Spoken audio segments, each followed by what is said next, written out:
A road section of 3,700 miles, 10.5 hours of racing, all the famous circuits of France, and 9 speed hill climbs in the Alps, the Massif Central and the Pyrenees.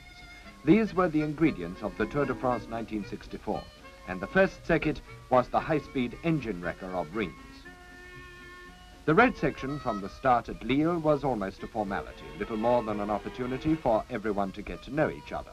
But in most cases, both the names and the faces were familiar. Monte Carlo Victor Paddy Hopkirk and the Finnish BMC star Timo Mäkinen, for instance, needed no introduction. Other meetings were more surprising. Fancy running into you here. The field of 117 starters was nothing if not international in every sense. Italy's Alfa Romeos, driven by Blanchet of France and Madame Mendola.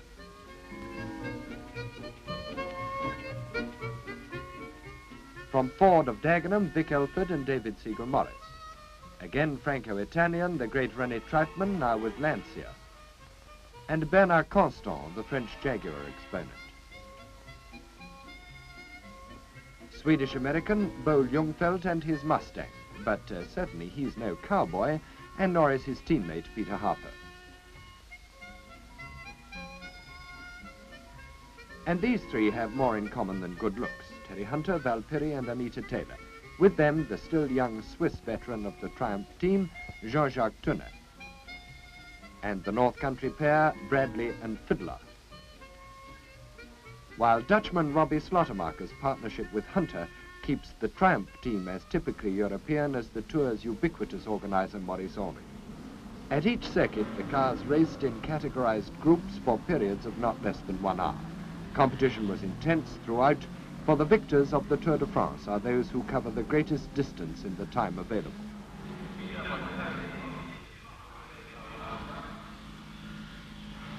In the early stages, the Cortinas led, and the Minis set about their crowd-winning giant killer act with zest and abandon.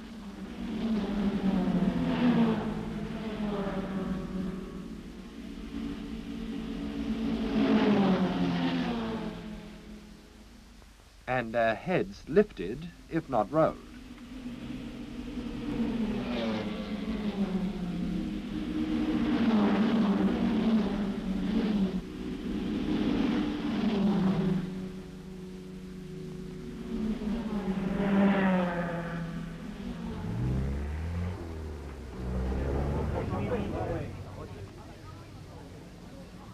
Come in, number 18, your time is up. As Mabs, Mäkinen and Hopkirk leave the circuit, they reckon they've had their money's worth, and Pauline Mayman is close on their heels.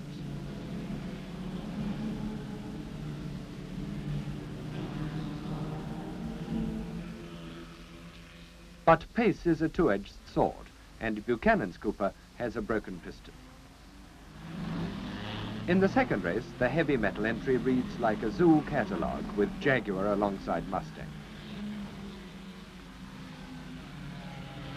And not surprisingly, the Mustangs make the running. Unfortunately, Sir Gawain Bailey's Galaxy suffers a premature eclipse. And the Mustangs gallop home in the order Proctor, Harper, Ljungfelt, the pattern in this class soon established. Race 3 and the smaller Grand Touring category.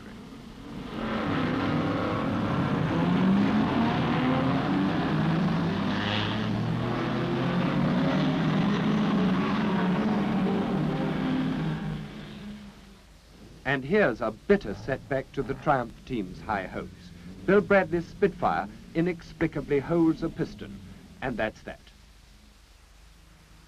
Meantime, out on the circuit, battle is immediately joined between the other Spitfires and the much modified and special-bodied French Renault Alpines. Robbie Slottermacher sets the pace. As planned, Tunner follows closely.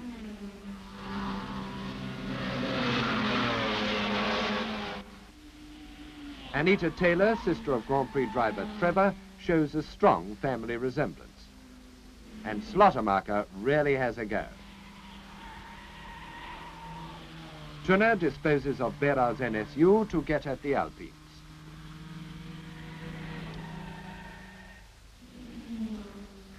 The pits are busy.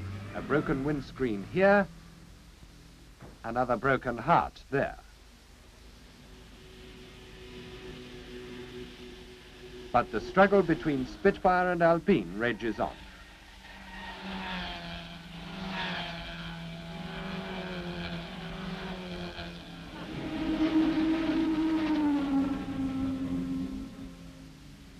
At the end of the 2 hours at Reims, the honours are even between what will apparently be the principal contenders in the class.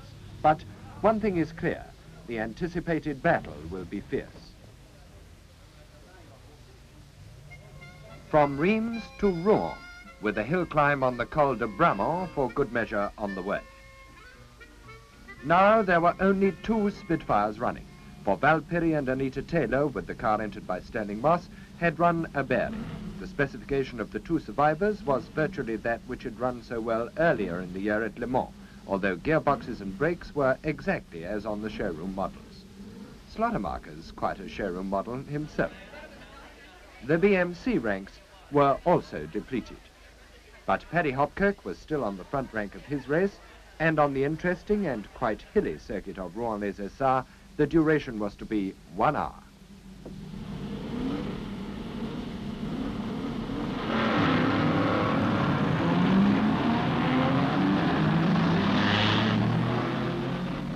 At the Virage du Nouveau Monde, the Mini Brigade enjoys itself.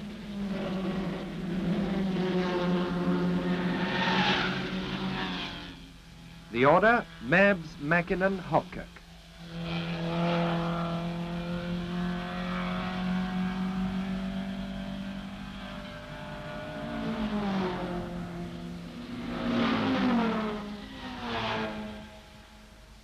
Commentator and crowd love it, as the articulated mini-train finishes Hopkirk, Mackinnon, Mabs.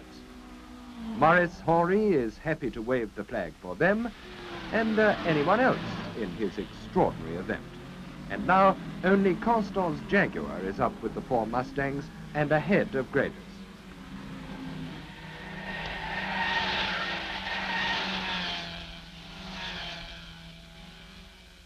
Bobrovsky's Jaguar makes a discouraging start. Little Ford, Vic Elford's Cortina, and Big Ford, the 3 Mustangs in Alan Mann's official team. Genta's Lancia loses time stationary. Constance Jaguar loses ground at speed. And although the Lancia rejoins, the Italians do not show well in the big touring class, no matter how hard they try. Hazard, having lived up to his name, rejoins, and the 3 Mustangs finish this time Ljungfelt, Proctor, Harbour. In the small GTs, Andrew Hedges MG joins the Spitfire Alpine party.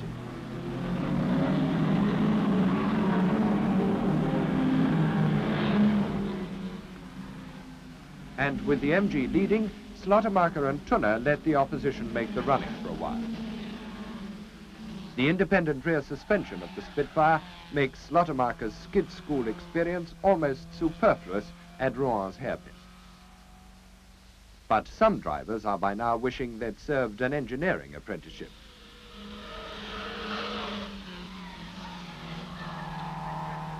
Tunner, as usual, is fast, neat and tidy. But Robbie Slaughtermarker is determined to make a fight of it all the way.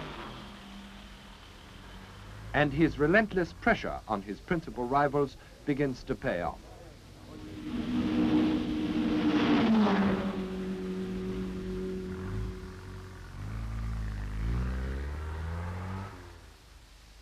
Andrew Hedges with the MG leads the bigger class, but in front of the stands, Robbie Slaughtermarker again takes the Spitfire into the lead of his class and goes on to lap most of the opposition.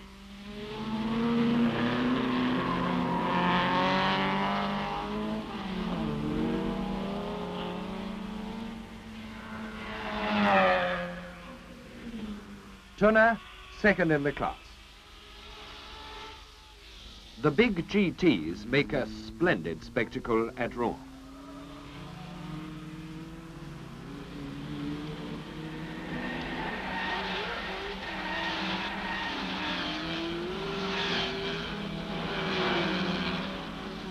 It's a battle between Carroll Shelby's Cobras, there's Maurice Trantino leading, and the Ferraris. With Porsche intervention from time to time.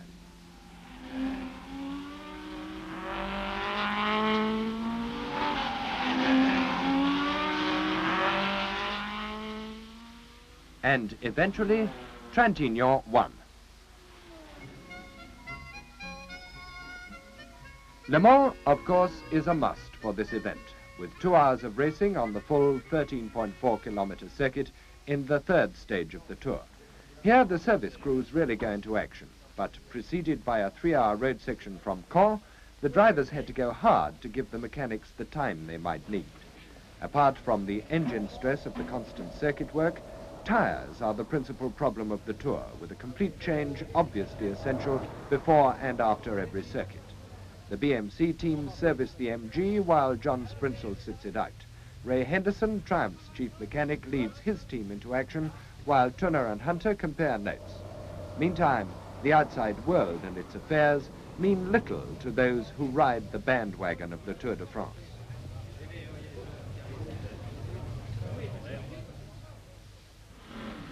Le Mans is sufficiently wide to allow the whole touring category a single mass start. There they go, from Mustangs to Minis.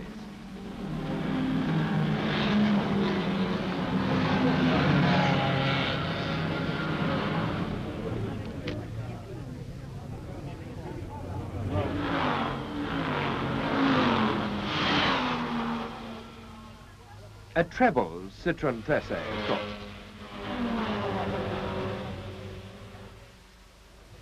What must be one of the most famous clocks in Europe shows 8 minutes to go to the GT start. Just time for a brief word or two.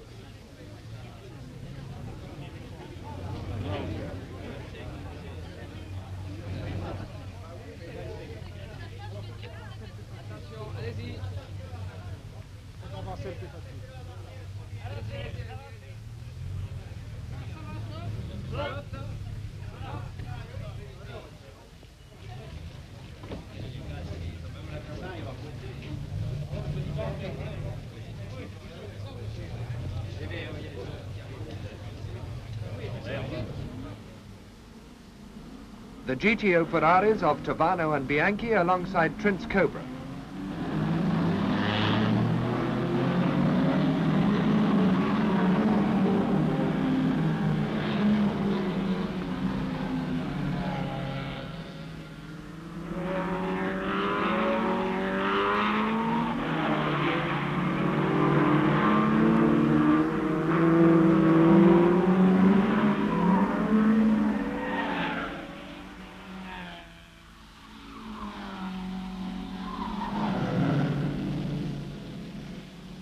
Slotermacher quickly settles down, as he did in the 24-hour race. Turner is not far behind. But others are less well placed. This Swiss-driven Ferrari was caught with the wrong tyres on, a clear demonstration of the necessity for efficient planning and service during the tour.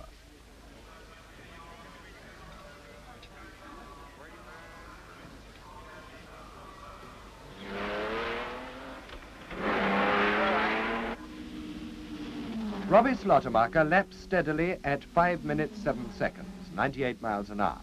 The Spitfires achieve 7,000 RPM in top gear, just 125 miles an hour on their straights.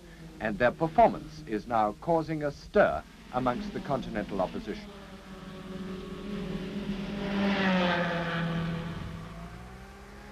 Lucien Bianchi is now in a fierce Ferrari fight with Tovano and Guichet, but this bodywork damage cost him time.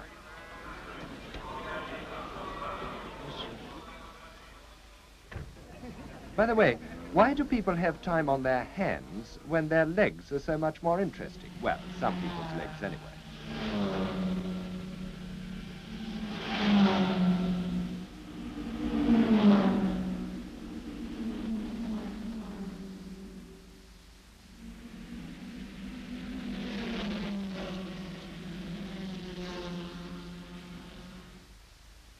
Still, the Spitfires and Alpines keep up their private struggle, and still more of the competitors become spectators.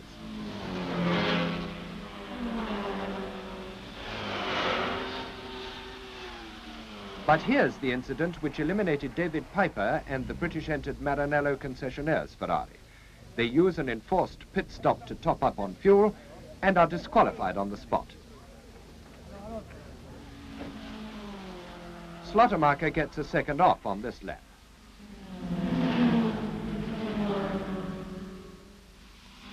The MG goes well. But the battle for the lead becomes an all-Ferrari affair as one by one the Cobras fall by the way.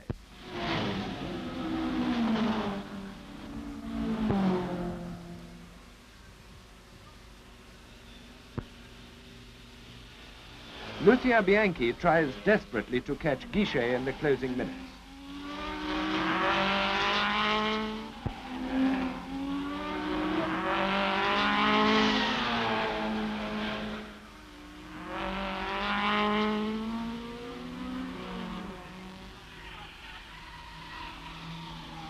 But it's the Spitfires who do as well as anyone.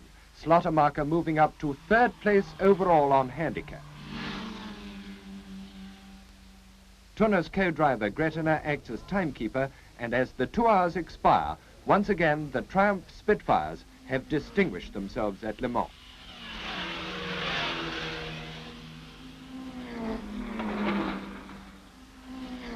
Yet again, poor Tavano's hopes of finishing a tour go up, literally in smoke.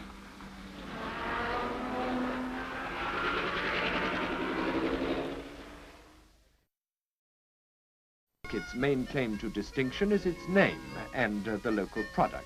It's a featureless airfield. The company, however, is good, and Tunner shares front rank with a Belgian Elan as well as the leading Alpine.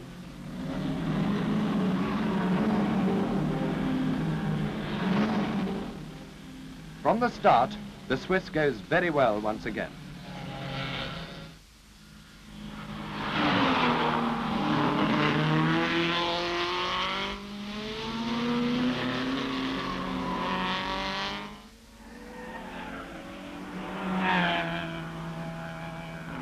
And despite its lack of glamour, the Cognac circuit proves an interesting test of road holding.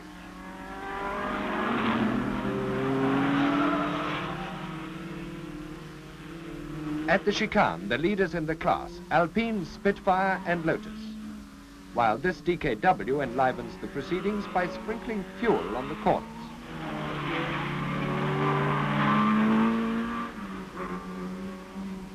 Here's the unhappy Levasseur in further trouble with his Renault. And another Alpine setback when Ferret comes into the pit with a rear tyre flat.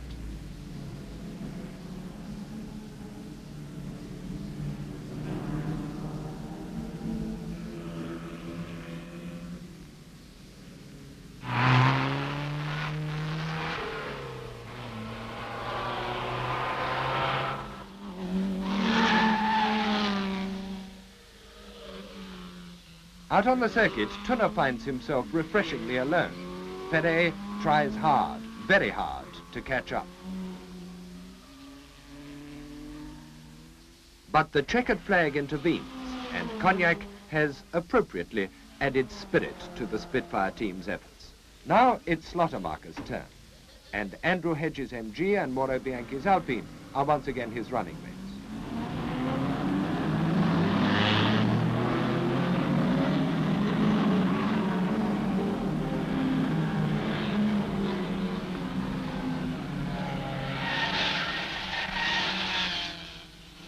In very unpleasant conditions, the Dutchman characteristically goes harder than ever, and after an hour on the Cognac, so to speak, he emerges second overall on handicap, with Tunner third. And so ends the third dramatic stage of the tour, with 3 to go.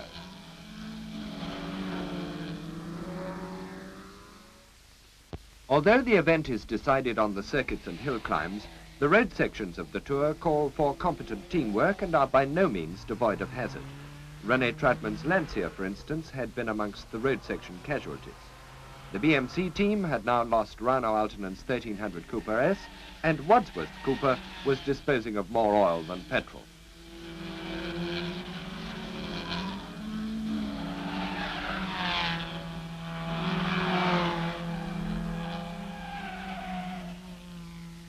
The Alfred Siegel Morris Cortina was running very well, unlike most of its teammates. But of the Jaguars, only Bernard Constance was justifying the car's former reputation in this event, and this could scarcely hope to beat the Mustangs, provided the American cars held together. However, one of the attractions of the Tour de France is that the speedy publication of results to date enables the drivers to know where they stand, and consequently, there is a certain amount of room for tactical maneuver.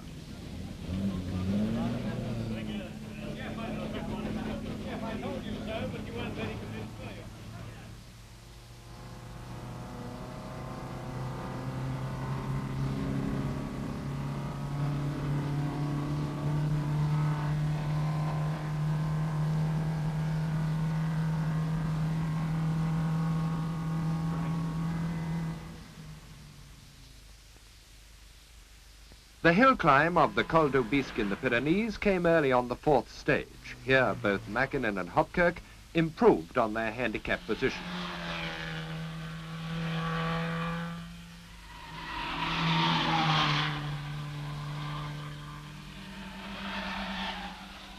Pauline Mayman climbed well, but Jeff Mabbs fell right back with loss of power, which was to cause his eventual retirement.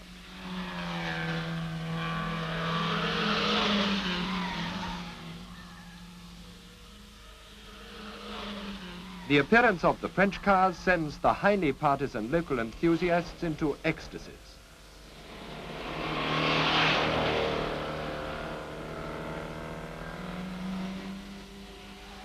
And Constant gained ground here over the Mustangs, the Jaguars on the whole showing better in the mountains than on the circuits.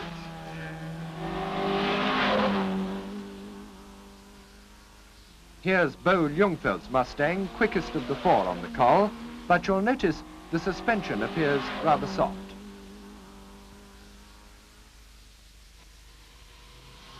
Number 83, Peter Proctor. There's Greda. And Peter Harper's Mustang using all the road. The Renault Alpines.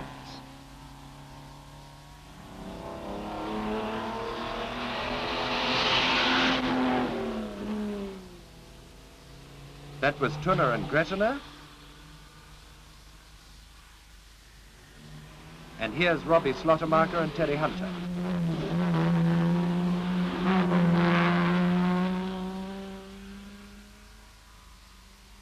But observe the popular reaction to local lad Pierre Jallet.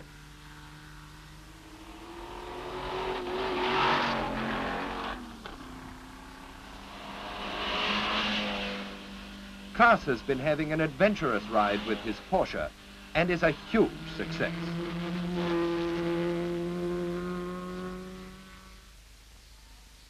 The Ferraris, of course, look and sound magnificent.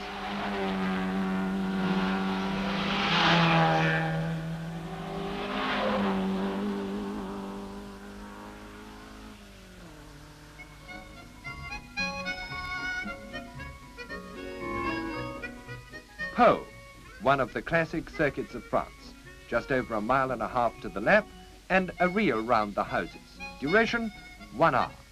While the cars were climbing the cols of Aubisque and Tourmalet in the very early morning, the circuit was prepared. And this is a mini circuit, if ever there was one.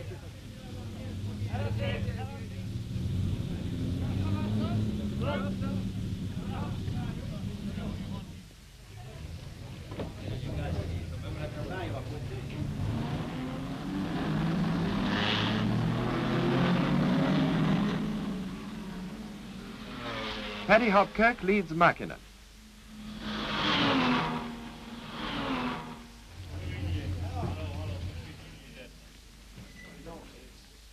Wadsworth struggles on with his ailing Cooper, and all through the field there are strangely assorted struggles wheel to wheel.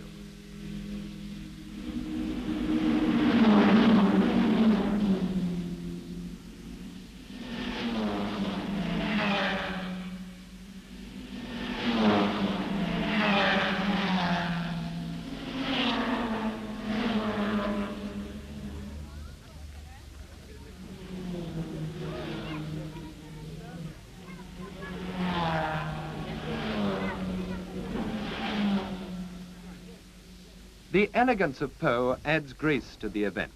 The luncheon marquee is excellent, and the whole episode is very much to the taste of Andrew Hedges. To the taste, too, of the Mustang riders, though it will be interesting to see how they go on this tight circuit.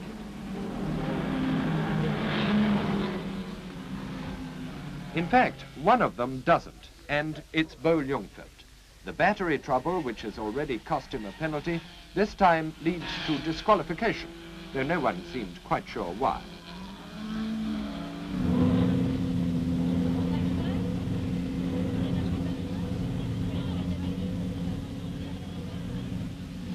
The other three Mustangs indulged themselves in a little formation work.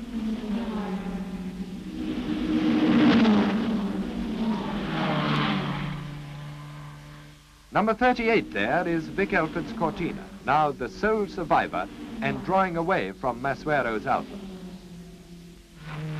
Ljungfelt gets his run at Poe, but it's strictly for fun and perhaps not all that amusing.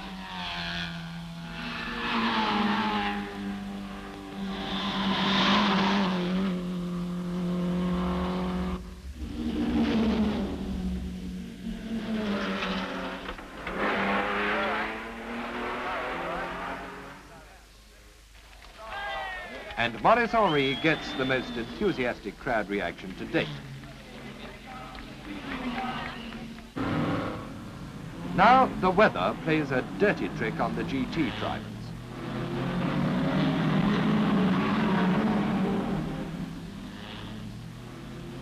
No circuit is pleasant in the rain, but Poe becomes a nightmare.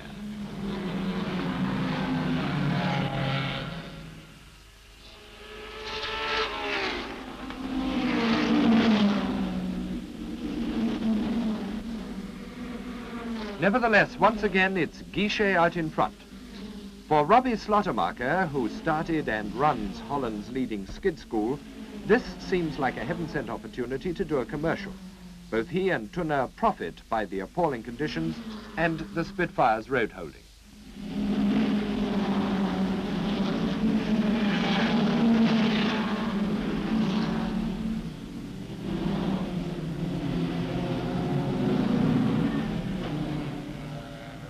The Spitfires run in company, and Tunner could be quite glad to have someone to show him the way, as bad light fails to stop play.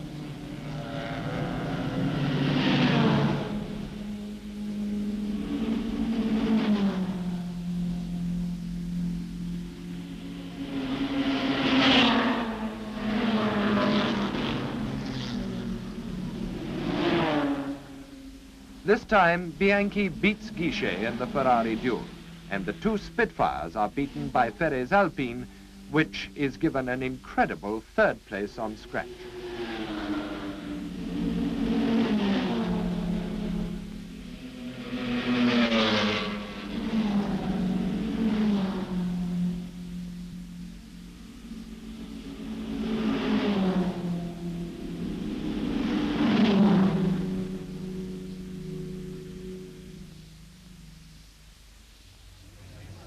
The night section which followed Poe entailed heavy casualties in retirements and loss of time.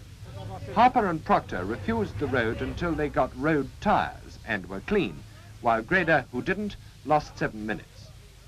Vic Elford and David Siegel Morris had made no mistake, but Madame Texier's Jaguar had lost time, and Andrew Hedges MG and Ferrez Alpine had both retired. Albi, the 2¼ mile circuit on which BRM scored their first victory.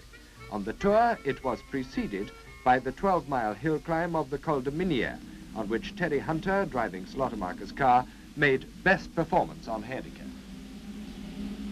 Amongst the big tourers, the three Mustangs, as usual, led Constant's Jaguar and Elford's Cortina, while Peter Proctor setting the pace and Harper was leading Grader.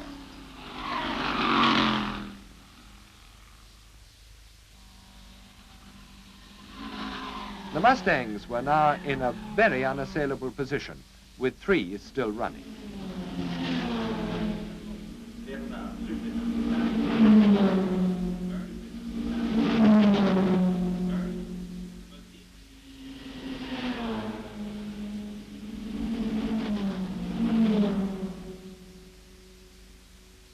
Between the races, some light entertainment, soon to be further enlivened.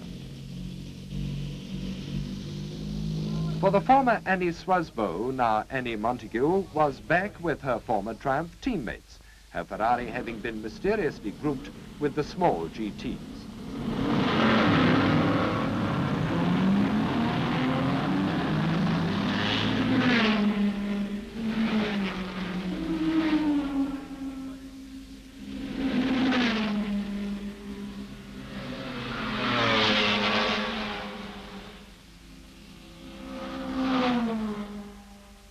The resultant lapping was doubtless good for Annie's morale, but Tunner remained unperturbed and efficient.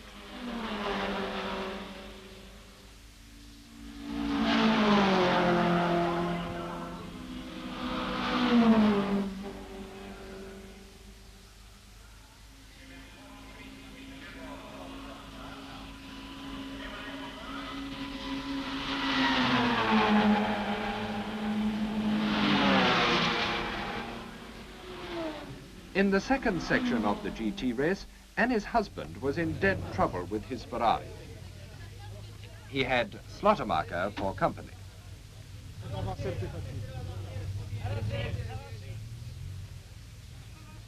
Finally, they got the Ferrari started.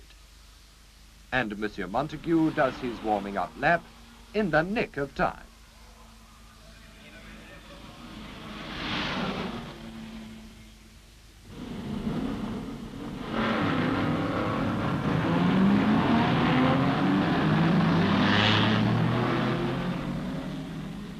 At Albi, the Porsches gave the Ferraris an early run.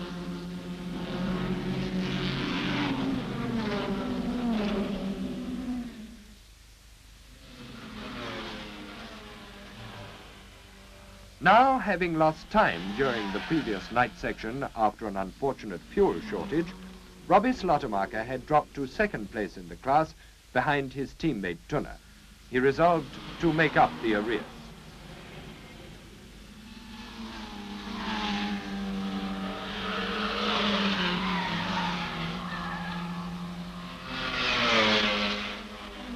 In his enthusiasm, Slottermacher actually got up amongst the Ferraris.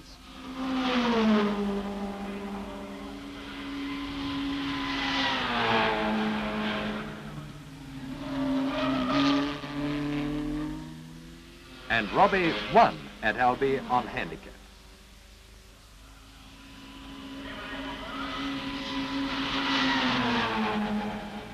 A great drive this by the Flying Dutchman.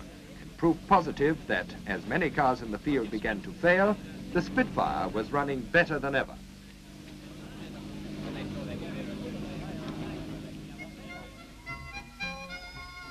The circuit of the Auvergne at Clermont-Ferrand, 5 miles to the lap, and an hour and a half's racing on the fast and difficult mountain course.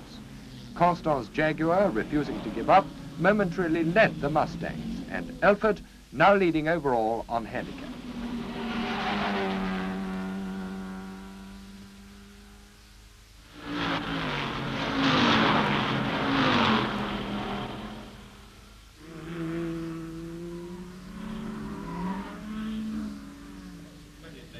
Now misfortune struck at the Minis. Pauline Mayman, Mackinnon, Lalonde and Wadsworth all in trouble, while Harper's and Proctor's Mustangs were slowed with chassis cracks. With one circuit and 4 hill climbs to go, the highly tuned GT cars were still a long way from home.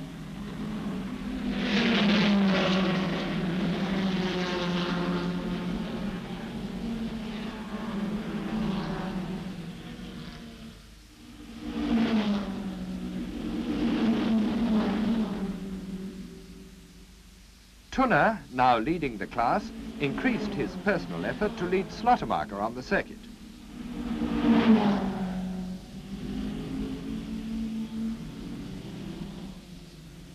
And there was further trouble for the Alpines.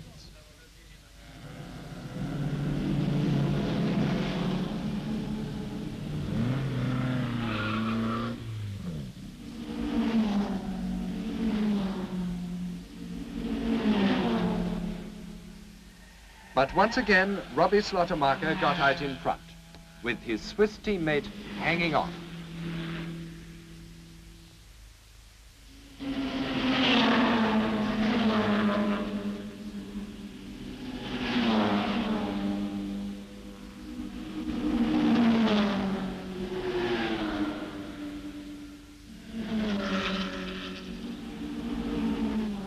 And again, Robbie Slaughtermarker and the Spitfire won the race on handicap.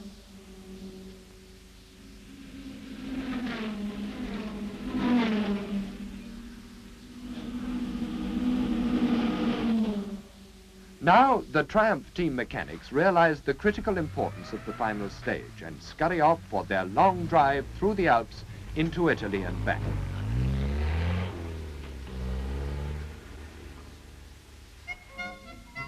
Monza, and the last race of the tour, an hour and a half on the fast 3-mile road circuit. Here, the challenge of the Renault Alpines against the Spitfires receives its final coup de grace. Mauro Bianchi's Alpine blows up in a big way.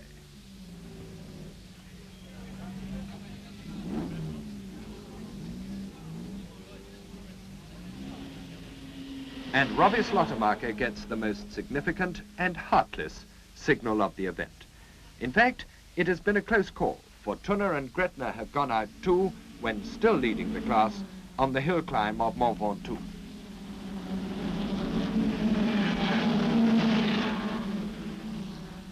Bianchi's Ferrari leads again, and an enterprising local photographer solves the problem of how to get the competitors to pay for the prints. Meantime, our film camera continues to record the stars in action.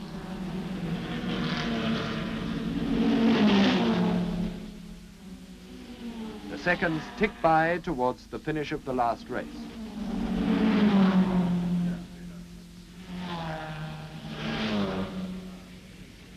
And now, Robbie Slaughtermarker knows that there are but 3 hill climbs between him and a major international success. The Col de Turigny, the famous 7-mile serpentine climb in the Maritime Alps. Here's Pauline Mayman making best handicap performance of the tourers. But, alas for BMC, she was almost the sole surviving Mini in a field now drastically reduced.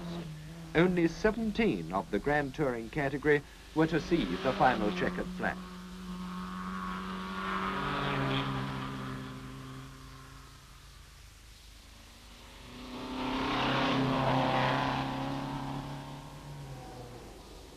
The Col de Bryce, and the last of the Tour's 17 tests.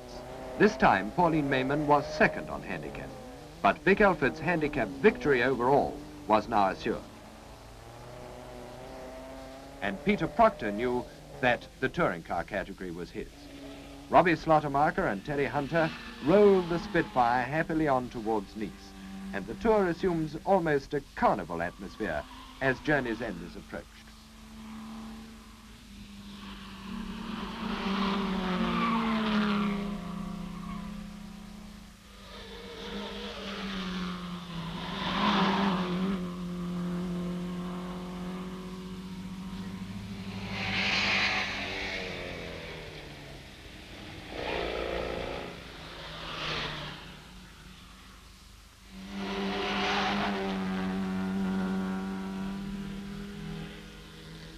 At the final control, excited chaos. But there's still the last happy task for the servicing crews. Perhaps the only time when car washing is fun.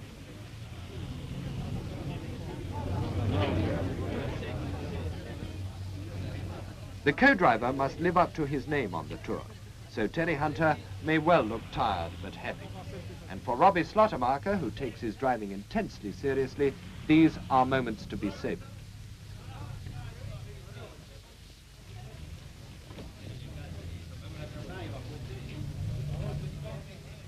To Bianchi and Berger, all credit for their outright GT scratch victory, and to Boucher and Linger for winning the handicap. Peter Proctor and Andrew Kahn and Vic Elford and David Siegel-Morris share the touring car victories. But Robbie Slaughtermarker of Holland and Terry Hunter of Great Britain, with their Triumph Spitfire, score success in the 1964 Tour de France well worthy of their team's long-standing tradition in world international motorsport.